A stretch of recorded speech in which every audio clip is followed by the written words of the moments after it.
Okay, we've had a brief intermission here with the F7B pump.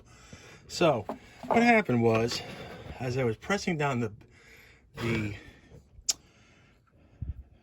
impeller, I found out that the top of the shaft had been peened over a slight bit. So what was going on is it wasn't pushing down. It only got to get part way and it wouldn't go in all the way. So I'd do a little file work before I could finish it, so that it would go back on to go onto the splines correctly. So now we're ready to clean this up. Make sure there's no grease on this surface here.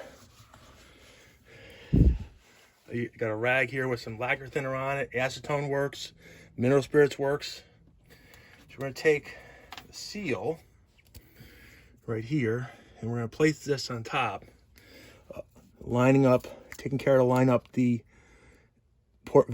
line up the seal. Now see, when you look at the seal, you see this top portion here is a little different shape. Make sure you get everything lined up correctly.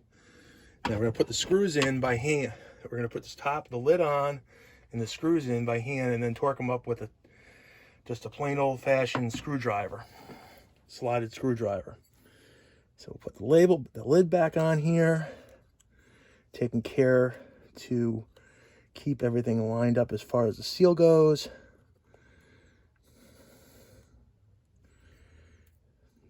Do a little adjustment there, place everything in place.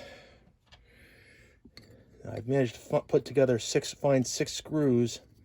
They're all the correct ones for this, but sometimes these pumps will have other screws into them.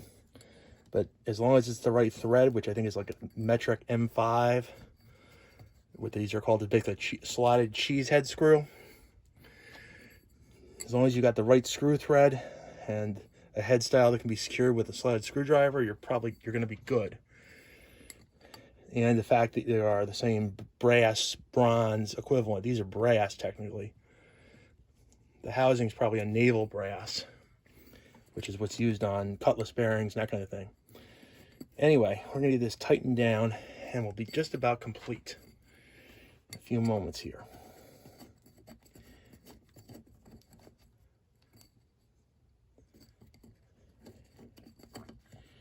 And we got one screw that's gonna give me a little trouble, but should go in after a little bit of work.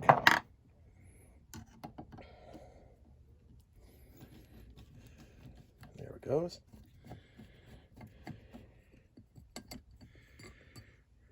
And it's not going very well. Let's do a little adjustment here, see if that's it. Otherwise I can swap it for a spare screw, which I have spares. It's a good idea to have spares of these screws because sometimes they'll get corrosion on it. This one's got a couple of burrs on it, which are probably preventing it from going in place. So here's my spares bin.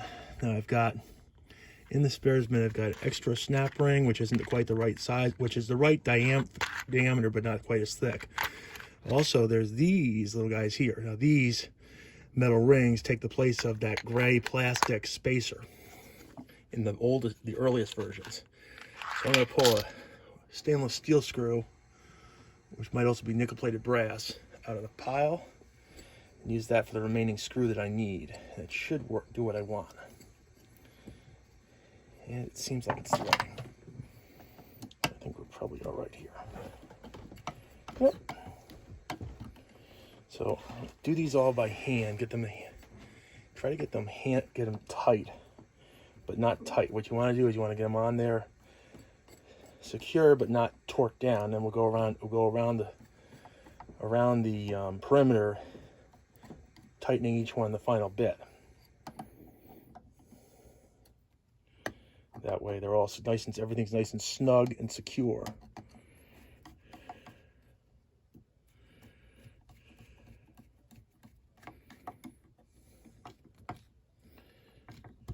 So then we'll go with this one.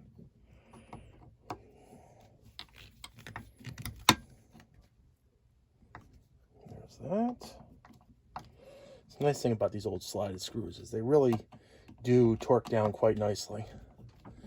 The key is having the slot of the screwdriver lined up in the slot on the screw, and that's a tricky part because everybody these days used to Phillips screwdrivers and Torx and every other variation of screwdriver there is. Isn't used to the good old days of slotted screws that you have to torque down by hand, but you can get extremely tight. So there we go. Now she's done. She's done and ready to be reinstalled. Thank you. Over and out.